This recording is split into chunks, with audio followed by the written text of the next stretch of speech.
Yo, got my shopper keys back here once again. You saw the title of the video. Transformers 1 has came out back in September. I know I'm decades late. I understand it's 2044. Beard, kids, children, we're all serious citizens now, but let's get to the point. This speech. I don't know when I'm gonna upload this video, but overall, let's get straight to the point. Y'all saw the title of the video. Y'all all heard what I've said about the Transformers 1 and how it was an abomination, an atrocity, and I'm on a Hasbro boycott. I can't do this no more, Hasbro. So I seen the movie. I wasn't able to see it in theaters. Don't worry about it. I seen this film not too long after it came out, around the time. I've seen it. And what are my opinions of it? As I sit down like Anton from Ratatouille.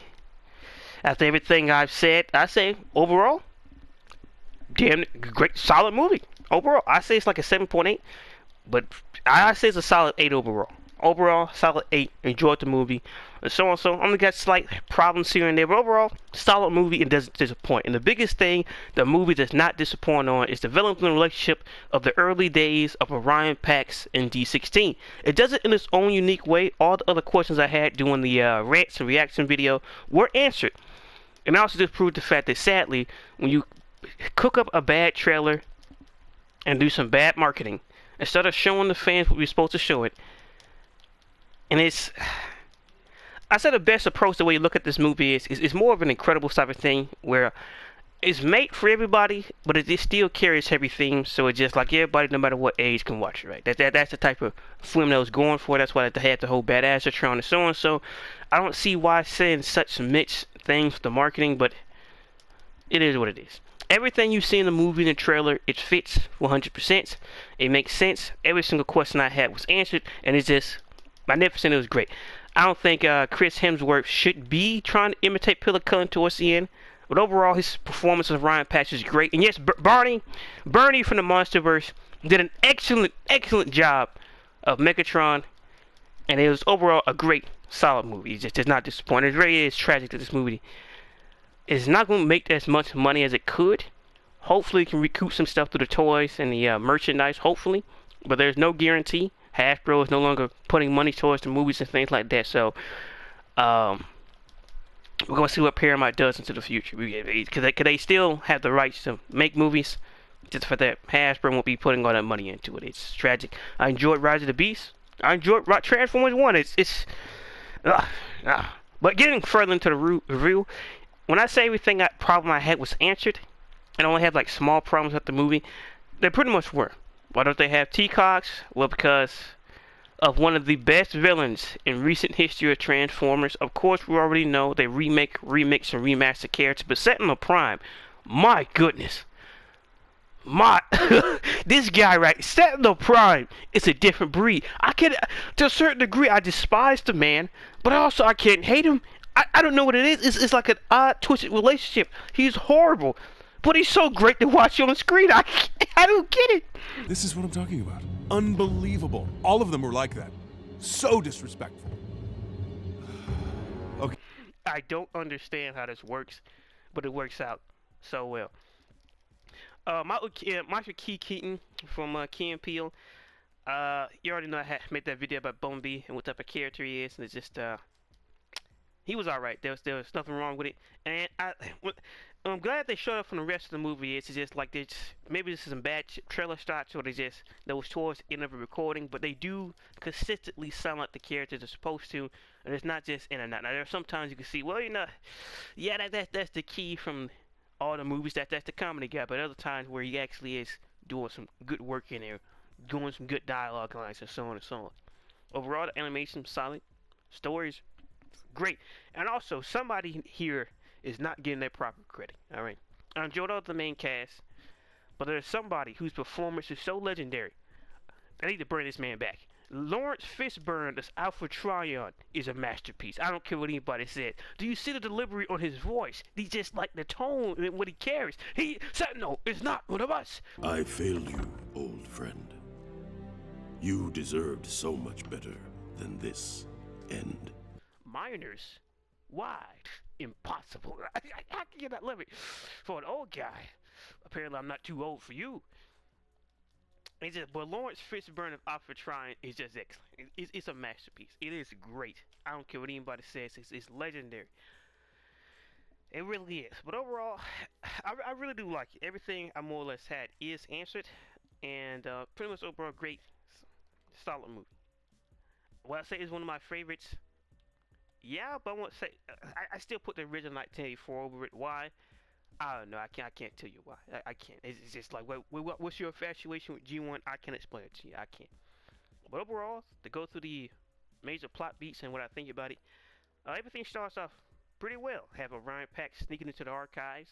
In this case, he is a minor just like Megatron, and they explain why, especially since a 50 cycle. So it's been 50 cycles since they ever seen the Quintessence, so this is post the Quintessence, post the war with the Quintessence, so on. So Primus is directly confirmed. No hints towards Megatron, Unicron, which is a good thing. You can always bring in Unicron at any time, and especially if you want to go the Unicron trilogy route and making the moon. That's some savage shit right there. Imagine how petty that is. You get defeated and somehow you float into the orbit of your brother. Boy, for years you gotta sit there and fester there, just knowing that this guy just took everything. But yeah, I can always introduce that stuff later. So that's the first spiel that Optimus Prime gets from the I can't say holocron, not holocron. I forgot what they call it. From the audio video log. Did he get captured by Darkwing, and so on and so on. If he leads to a chase, he's running, and that's how you run into the iconic D16 where they get away. And which goes to another thing. With everybody being minors, a problem I do have is the fact that Ironhide, Mirage, all those guys or so on, so they're supposed to be older, like Cliff Jumper, and Bumblebee were never the same age. Never. Those are like two different characters. There's a reason why Bumblebee is uptight, happy, young guy, and Cliff Jumper is a paranoid, big gun man who I cannot look at Decepticons. Hello, that G1 is something different, and sadly we've never seen it. I do enjoy the Prime interpretations, or the War for Cybertron version, so it's not like I'm just purely this one thing. But it's always good to make those distinct characters. Just like, well, the Japanese dub had Hotshot being Bumblebee. I don't care. That is Hotshot. That is he's his own man. That is what it is. It's what it is. But yeah, this has become another character. Like Jazz was in this whole scene where Optimus and D16 is talking. Like I said before, I do like that the movie focused on the main thing, and that is the relationship between Orion Pax and Megatron and the future of Cybertron. Because I do believe there's a conspiracy that Alpha Trion is not so innocent as it looks. But we'll get into that. So in this case, they escape and they pretty much clock into duty. They clock into being a minor. A leader one is the leader of this whole group, and Optimus Prime try to he attempts some flirtation, but she's not going for it. Right? It's just where it is. Tragic, Orion, tragic, but lot to learn. But overall, a job goes bad with Wheeljack, surprisingly enough. Yes, Wheeljack is not any type of scientist. He's also a minor. And that's the thing I keep going back to with the whole backstory thing, is just like any extra details from certain characters, unless they're like a part of the high elite class like Blitzwing or Dead End or so on that we saw in the Icon race, they're just minors. There's nothing extra to them. Now sure, you could say there's some deleted scenes and they did some stuff so and maybe that was actually born on earlier on, and you just couldn't tell because you didn't get no proper story development. Yes, that could be the case, but overall, they're just another guy. And I'm glad that Jazz do get a scene later on, but they're just another guy. Wheeljack, Ironhide, Ratchet, Sunstreaker. Somehow he's not a part of the higher class. He's just also a minor. That's, out of any character, it makes sense that Sideswipe and the rest of his brothers, that could be a case. But the fact that Sunstreaker is just, I don't know, man. I don't know. Sunstreaker could have been one of those. Because the way he acts in the paint and everything, just like Knockout, when it... But it's nothing like it breaks the movie, so just small. Incident goes bad, it caves in, a leader one gets blamed for it, she's supposed to be the leader, and she gets demoted to all the way down to trash duty. So that's one life ruin. And what you can see back and forth is a slow transformation of a lack of communication and just time. And what I mean by time is at the beginning, Orion Pax and D16 was able to talk to their problems, issue it out, so on and so on. But throughout the entire movie, that time gets smaller and smaller. And there's a reason. We'll get to that later. Get to that. So overall, that's pretty much done, right? The caves in, calls the leader a job, and it's just, well, Orion Pax is another idea to moving up in the world, and that is to join the Icon race and be something more. Because comparably, you expect that Megatron be the one that would want to break the social order, and Orion want to stay in it. In this case, it's reverse. D16, I don't have too much of a problem with his life. Orion Pax, on the other hand, he always feel like he's meant for something more. Look, all I gotta say about that is the tinfoil hat is on extra tight. That's all I say. That's all I say. All right. Well, overall, they enter the Icon race illegally. They go up into the board, and Sentinel's like, huh? Just like, oh, I don't know what's going on. They enter the race, and surprisingly enough, besides from getting a lot of Easter eggs and hints, I think Chromia wins the race because of Orion Pax and Mega D16 got close to it. But a racer crash, clips Megatron's leg, he's wounded, and next thing you know, Chromia comes in with the save, tripping both of them, and next thing you know, she's won. And then since they injured, get overran by everybody else, so you know, sadly it's on to the next. They lost. Dead last. Tragic. Tragic. But you know, their medical pickup, you know, D16 vent his frustrations the whole just getting to the Icon race period. How you got him caught up in another scheme of his. Sad to see it happen. But at least in this case, they was able to talk about it. Then the Raptor shows him sitting extremely mad. He came in with this overwhelming, presence. And then next thing you know, he's just folds and just like, yeah, you guys did a great job. Yeah, it was fantastic, inspirational. Just to show that all you guys, the minor guys, can do so and so. But hey, Iraq, it show these guys to my private quarters. I got something surprise for them. And then Darkwing shows up out of nowhere. Now, Orion Pax and D16 don't catch it first. I'm pretty sure D16 realize it quicker after they get sent somewhere else. Sentinel did that crap on purpose. Sentinel sent them down to the lowest deep dungeon to never be heard of just because they entered a race. So this goes beyond just, well, you know, some people just got the teak. That's a spoiler for later. That goes beyond that. Sentinel, the man's just evil. He's evil. How can you be that petty? That didn't even do anything. Or some might say, well, that could lead to the minors think, or people without cause thinking they're special. They're entering a race that they pretty much had no chance of winning. Like it's better than just having another board Icon race that they could have expected. You just, you know, you gotta spice it up a joint, you know. We happen to be a common thing, but aside from the fact that, you know, they're gonna always lose and be at the bottom where they belong. But hey, Sentinel is petty.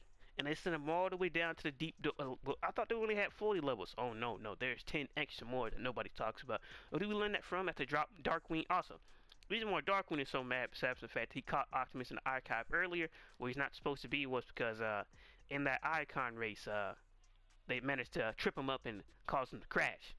So he's quite mad about that. So with that whole ordeal going down, they run at his bottom floor at trash duty. They meet B-17, aka Mr. Bumblebee, aka Michael Keaton. And what he still does the badass Tron, but within context, it's passable. It's not as horrible as it, or just random. Like I said, a lot of things that was shown off in the trailer within context make sense, but with a person personally like it, I have no problem with it, but I can see why some people would say, okay. So it's one of those type of things. So in this case, the talk, they chatted up, and you know, they just pretty much expect there's just to be nowhere. We meet B16's 17's friends, who are just a bunch of droids. Well, not even droids, just a piece of machinery slapped together, and they find, ironically, that was thrown away, and which Sentinel should have had personally destroyed, was a video call chip. It was a chip that had information of Orion, Alpha Trion calling for help that never showed up. Now, the thing I find strange about this moment, the conspiracy had someone created, and second, how did it ever get out to anybody? And some might say, what I say that Sentinel and the rest of the primes were perceived to all die. Well, not Sentinel. Alpha Trion and the rest of the 13 was all perceived to be killed. So if that was the case, then how would this little chip piece ever get anywhere close to Alpha Trion, anywhere close to Icon from the surface? How? I'm not saying it's a plot hole.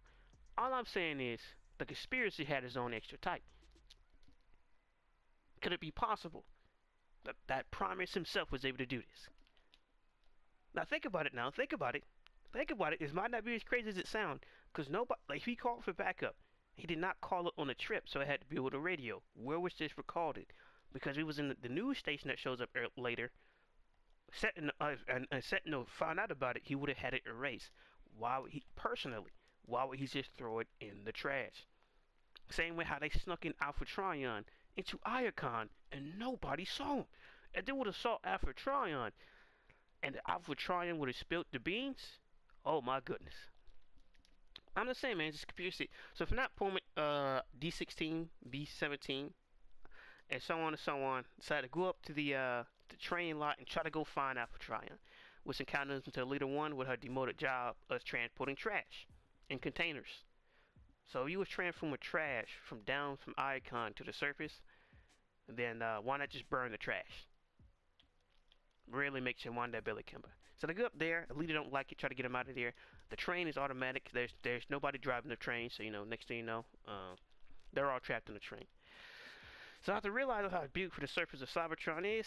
It was some excellent work, and the best thing about the surface, we get to that, and realize, well, the surface is not so safe as it seems, because they got these geo type rock that forms and mess everything up. Now the trains are able to make it, but our little gang of 4 here gets thrown off, and a leader reluctantly get added to this overall plan, right?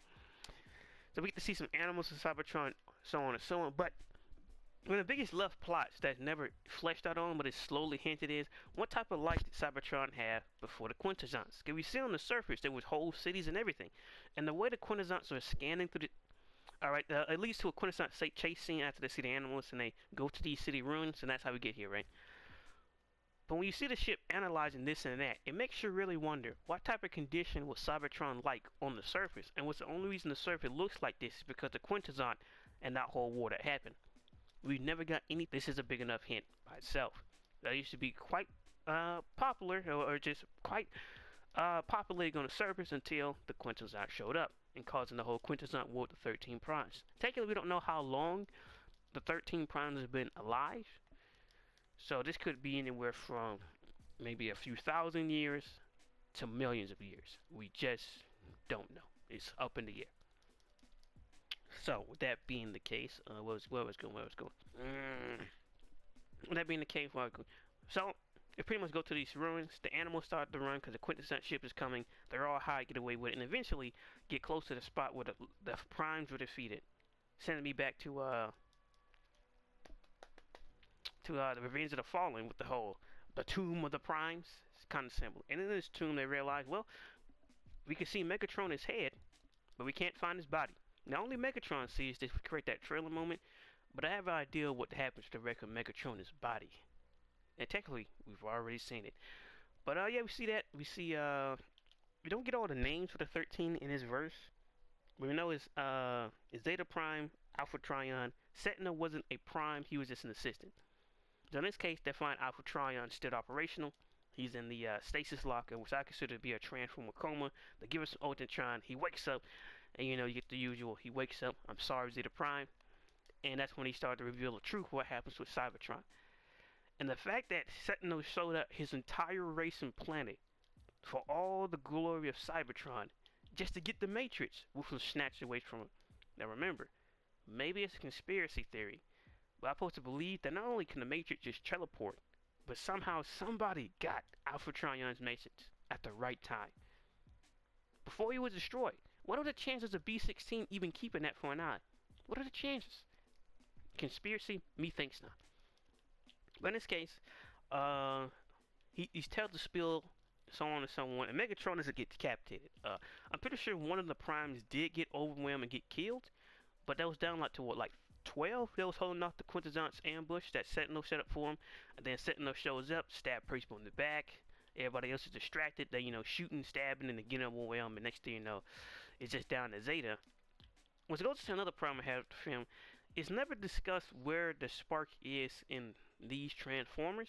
Now, I understand why they had the holes in their chest. It was like a symbolic theme reason. I understand.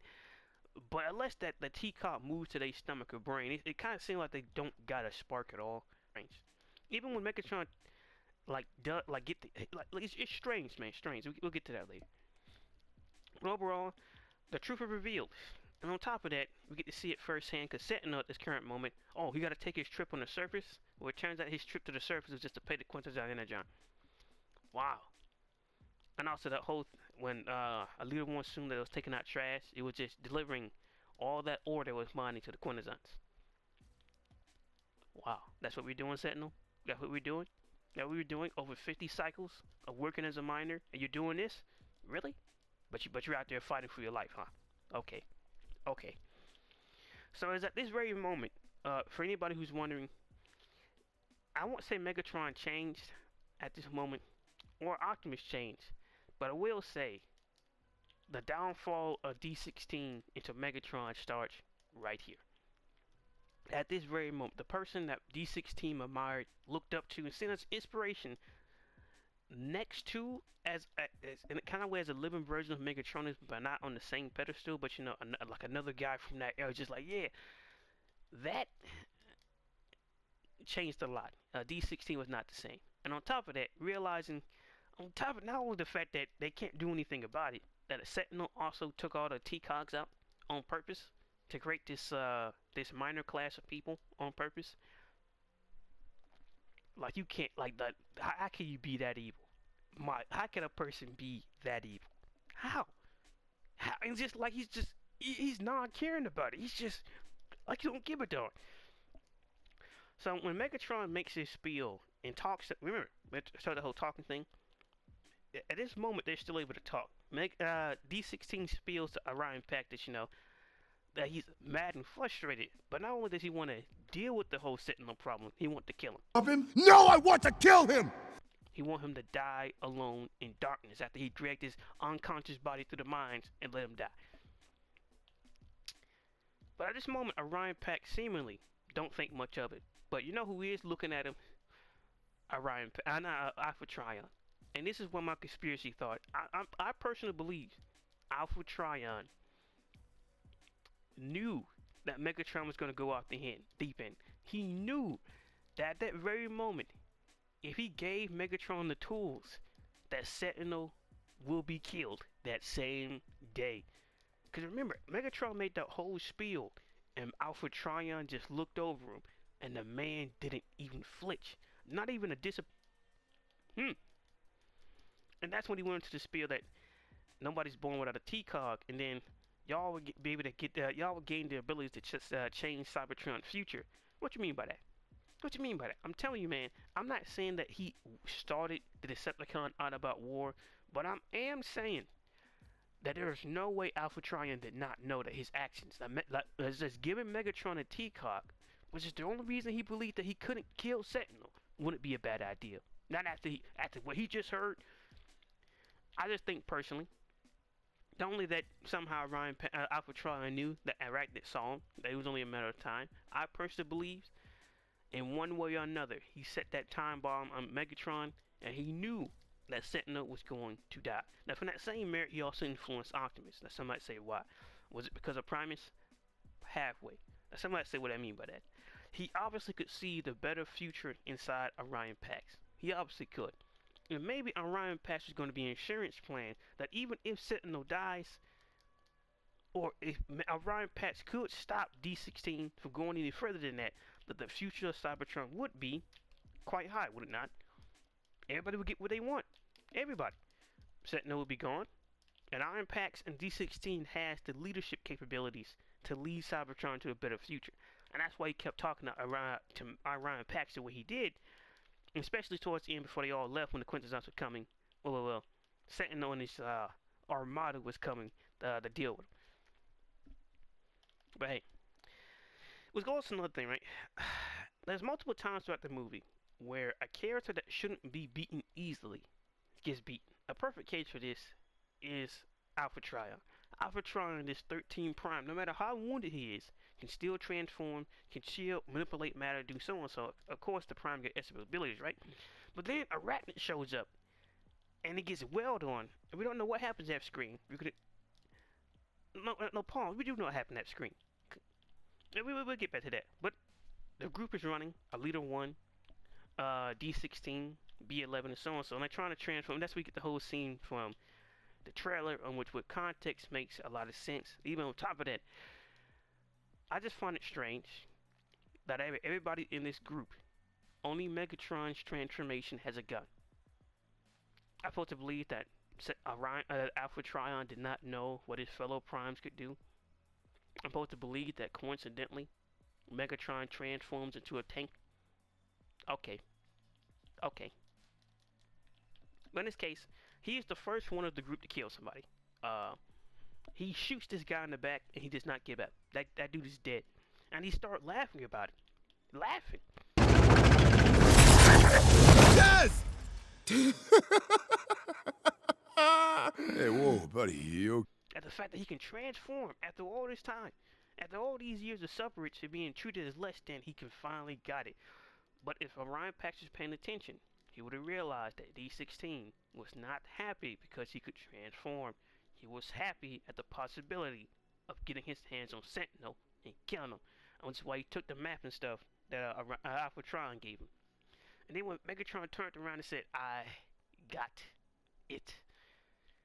If Orion Pax was paying attention like he was supposed to, he would have noticed that there's something wrong with D16.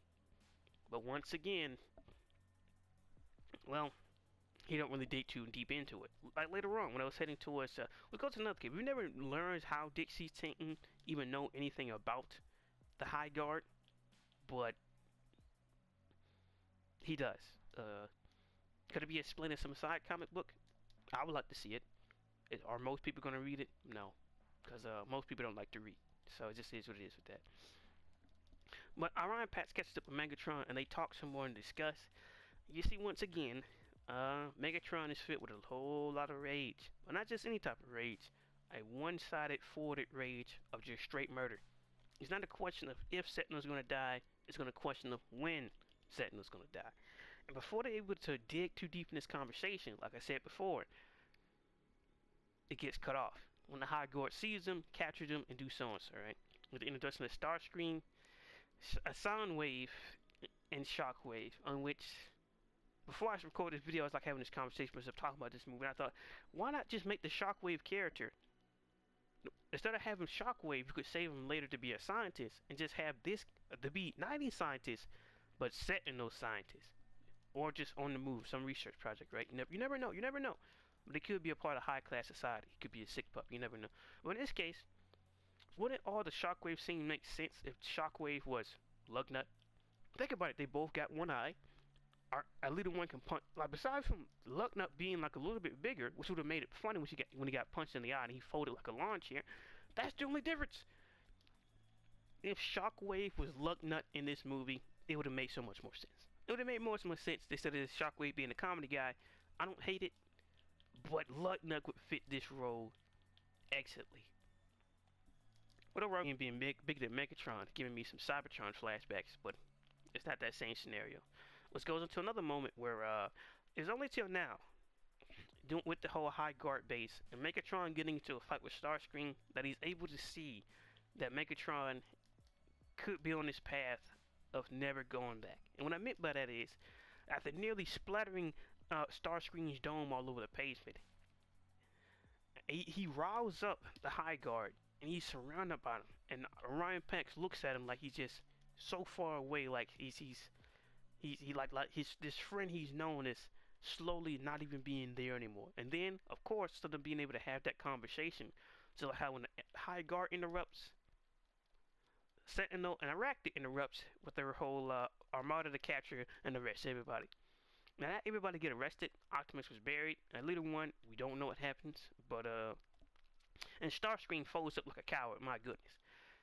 If that didn't dispel Starscream from ever being the leader of the High Guard again, well, what happens after that? Well, so Optimus and Leader One, after getting encouraged by a leader, I guess that was some encouragement to do what he do and punching Shockwave in the eye. I'm telling you, if Shockwave was Lugnut, that would have been hilarious. Just, why did you do that? All right, we'll listen to it. It would have made a lot more sense.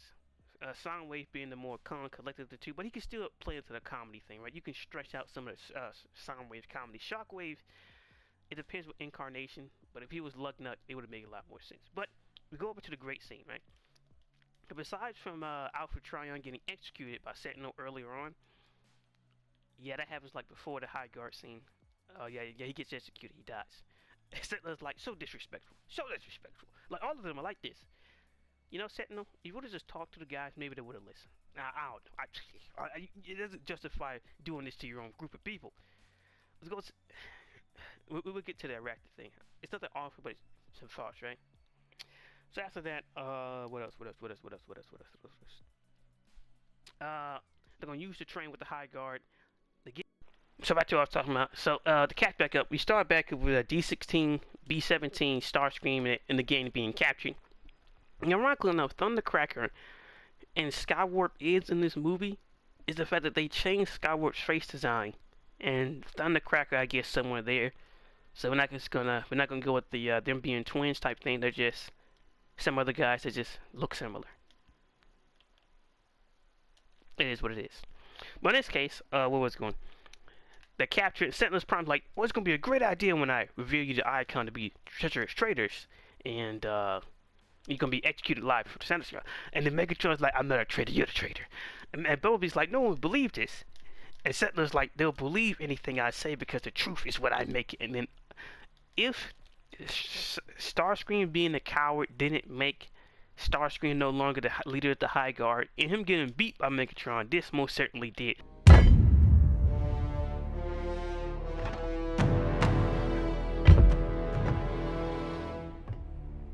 Well, well. I guess all odds, hands in handcuffs.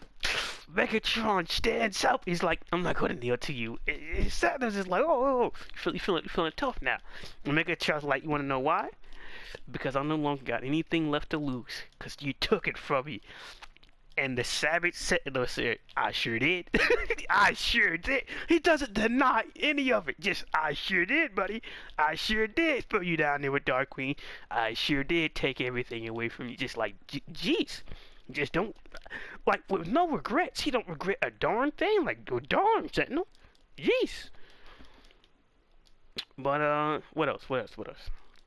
But eventually, oh, of course you're a fan of Megatronus Prime. He's the biggest Prime, the strongest Prime. And that's why, when I killed him, I took his key card for myself. So, I'm not to that whole Megatronus stuff earlier. So what I meant by that is, I'm pretty sure the reason why we never see Megatron's body after the flashback is because that body is infused with Sentinels. So, the whole upgrade battle mass form we see later on, every single thing from the missiles and the handguns, so on and so on, all came from, in my opinion, from Sentinel Prime. I'm not for Sentinel, from Megatronus Prime. The reason why I say that, because besides from that, you never see Sentinel with that. Besides from that double-ended blade, we've never seen Sentinel with that form at all. Because he would have had it back then, he would have used it, would he not? You know how strong the Primes are, especially as a group. You think he wouldn't have used it? But it is quite strange after Megatronus Prime's body goes up missing. Somehow Sentinel got a brand new upgrade. Okay. But of course he's and kind of burns into his chest. I wish, you know, it seems like some melted metal or something like that, but you know, it's done alright. So the plan's going forward.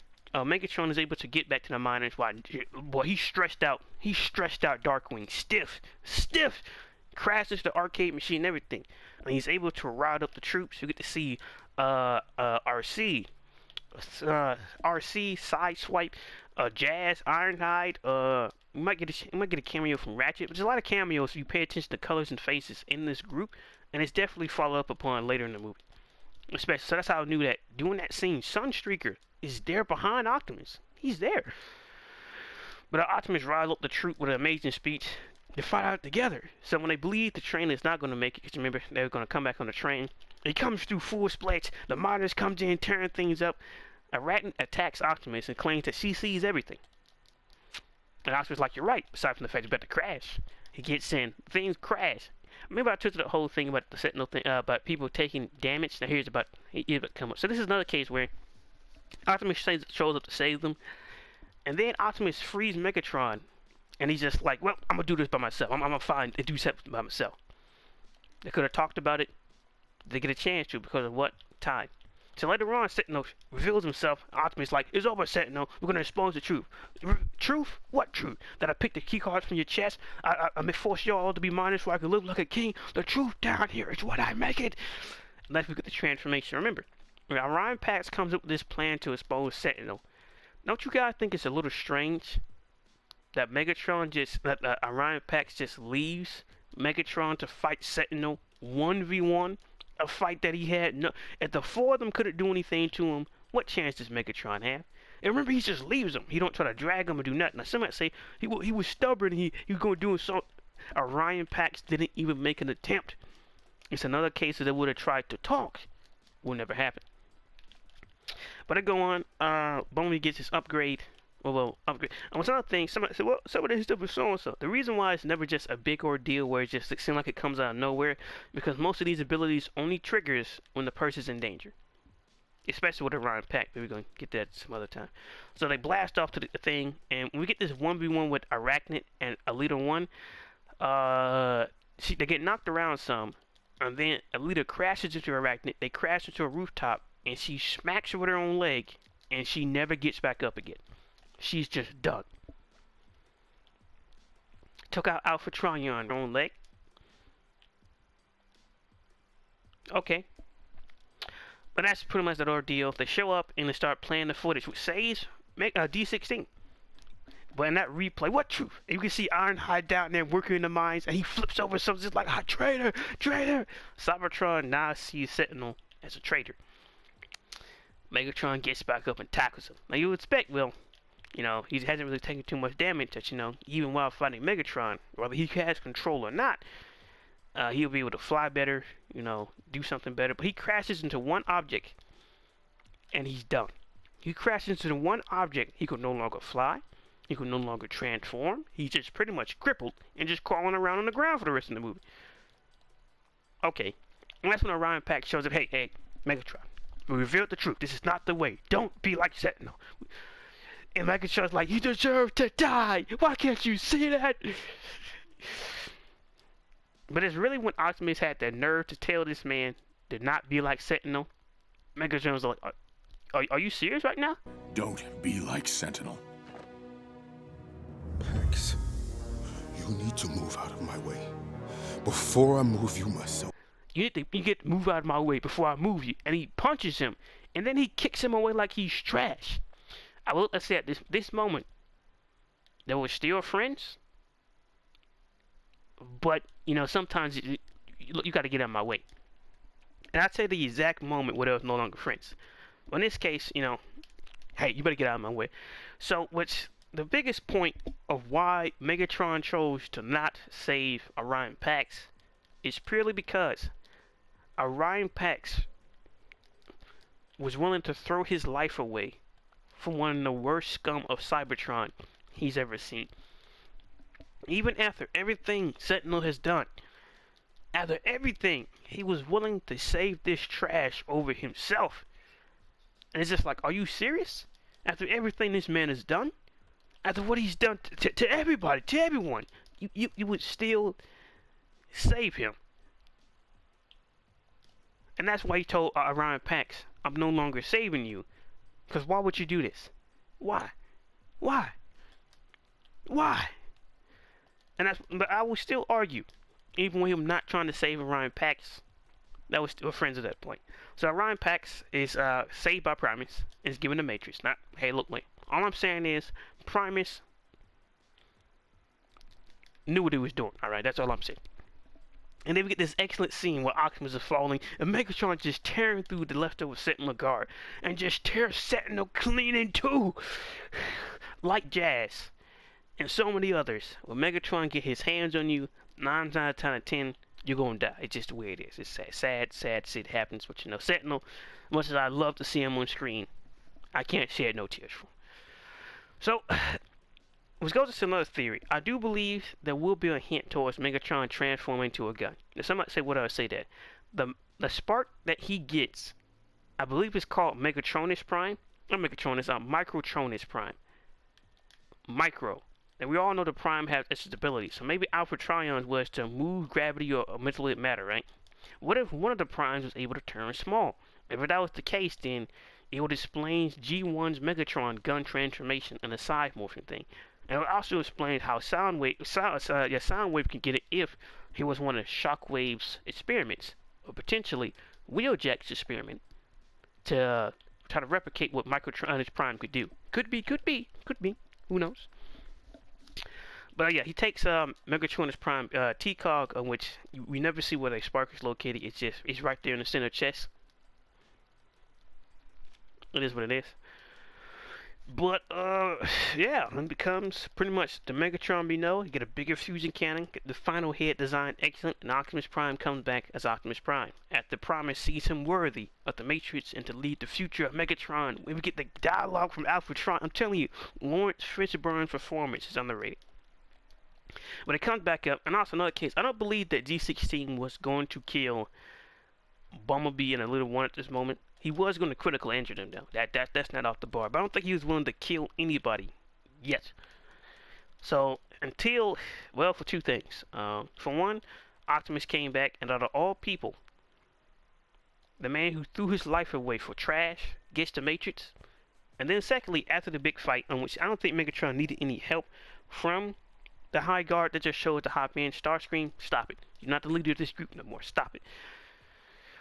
But in this case, the fight happens. Optimus wins because he gets the Zeta Prime axe, cuts through Megatron's gun while bending his other gun to throw him down.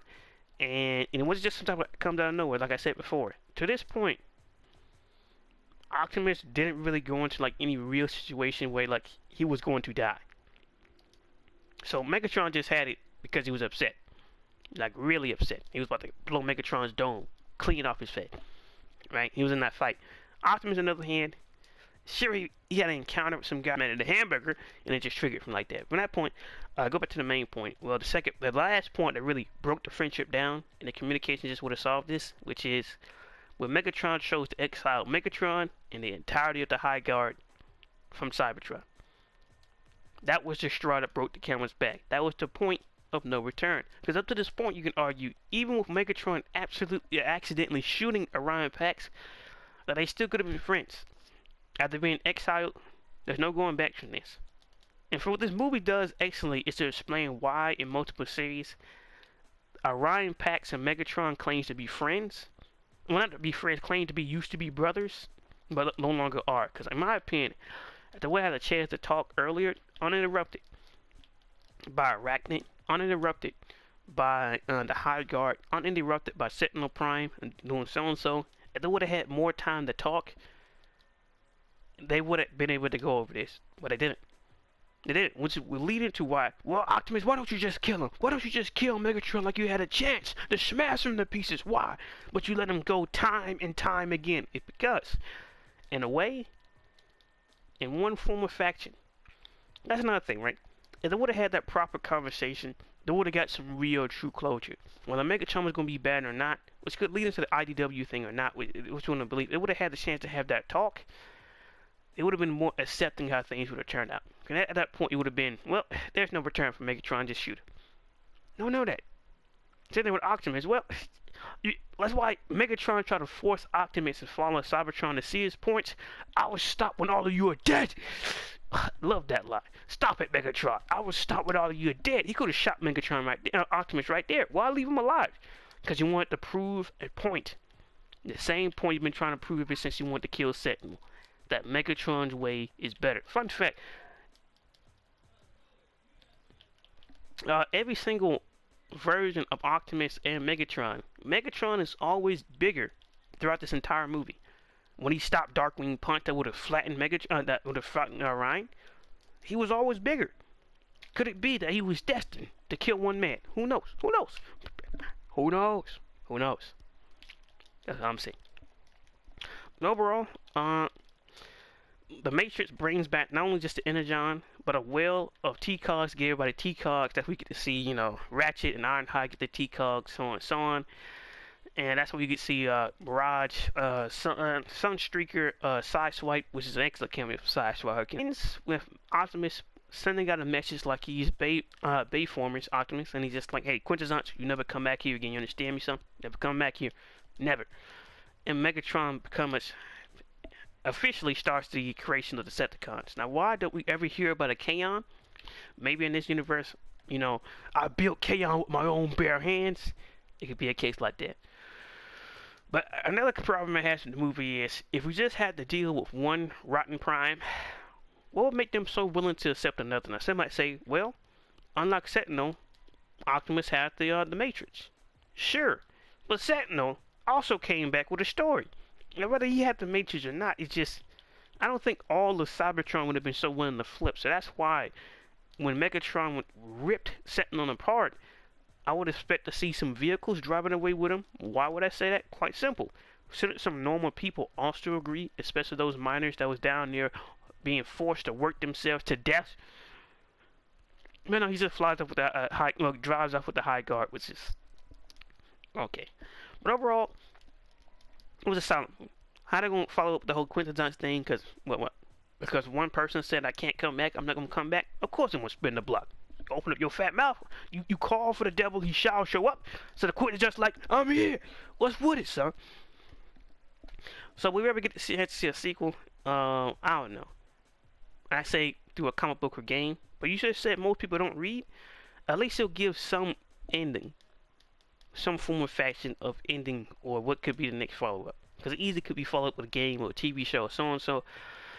But we just gotta wait to see whatever Hasbro decides to do. But yes, just when I thought I was out, Hasbro pulled me back in. The movie was good. I'm very curious to see how things turn out and go. But I'm interested to see how it is. The movie was solid. I still say like an 7.8. But I won't blame people for giving it 8 or 9. But I say it's a solid payment. It's a solid, great movie. And the greatest point, besides from the voice cast, is good overall. Besides from, Chris trying to sound too much like Peter Cullen. Stop it. Just stop it. You just stop it. I won't say it's god-awful or unbearable. It's just not working out, buddy. But besides from that, solid movie. Sad that we won't get an official continuation until years later. So, like I said before, I hope that the merchandise so good. If not, then we still got the whole Transformers and G.I. Joe project. Do we cancel that project because this movie didn't do good and Rise of the Beast did okay? What do we do? And then we get into towards the end of the whole legacy type line. Like they're running out of Transformers to make with this whole legacy line. So we need something new for them to continue to push and this keep going. If not, then not with the franchise, but with the whole current thing. Because I don't know. There's only so many more toys you can make, really. So overall, that's been my thoughts and opinions about Transformers 1. I think it really does. The highlight is the relationship between Optimus and Megatron. Fantastic. But it's overall lit. It did change my mind. Like always I say, shut me up. And it did. I enjoyed it. It was solid. It was good. I don't even know how this review came out. I like the mini videos I was doing. Like this is kind of just like, well, I was saying some great stuff. Now I'm trying to record it. I don't know if it's the whole theme of them talking would have solved a lot of problems carried through. If they would have, a lot of things would have happened. Especially after that whole spiel. Because remember, directly after Megatron said he want to kill Sentinel, he gets a T-card. He gets the ability to do it. And then he gets the map. And then when they check it, chance to have a chat, right? A second time. They get cut off by the High Guard. The third time. Get cut off by Sentinel. The fourth time. Like, they really have a chance to really truly talk. And that's why in the future it still leaves that open leeway where they will say they're going to kill each other, but it's not all the times they actually do it. Even in Transformers Prime. Or any other series for that matters. And what's the biggest thing a lot of people hasn't tried to explain is why throughout G1 there was a lot of fights happening, but they wasn't quick to execute people. On which they want to keep saying Bay vs. Prime is some type of murderous animal, but this is a war. I don't understand. How is he a war criminal when he's working with the United States? Under their directive and their plan to help hunt down Autobots worldwide. The United Nations also agreed to. While also performing Black Ops missions under the payroll. I don't understand. Okay. Here's what it is. Oh, I hope you guys like the video, like, comment, subscribe. And what are your thoughts about the Transformer 1? I enjoyed it. I like it. I won't say it's the best movie, period. I just can't say that. And I can't explain to you why. When I say the best movie, I'm talking about Transformer movie, period. It's great. It is excellent. The G1 movie still tops it. And it's just, the way I don't know. If they would have ironed out, like, the small things, whether they explained them or not, or whether they explained them or have a reason for it, I would have said it would have been a lot more higher chance of destroying in that G1 movie. But, or just Hot Rod, period. Do anything. arguably to this date, Hot Rod is the most controversial character Hasbro has ever made. Because ever since then, he gets cameo, he gets a few books, but overall the story arc, even anywhere close to it, never happens. But it is what it is. It's been a WK. Like, comment, subscribe. I don't know how this video turned out, but I hope you guys like, comment, subscribe, and peace. Am I back? Am I not?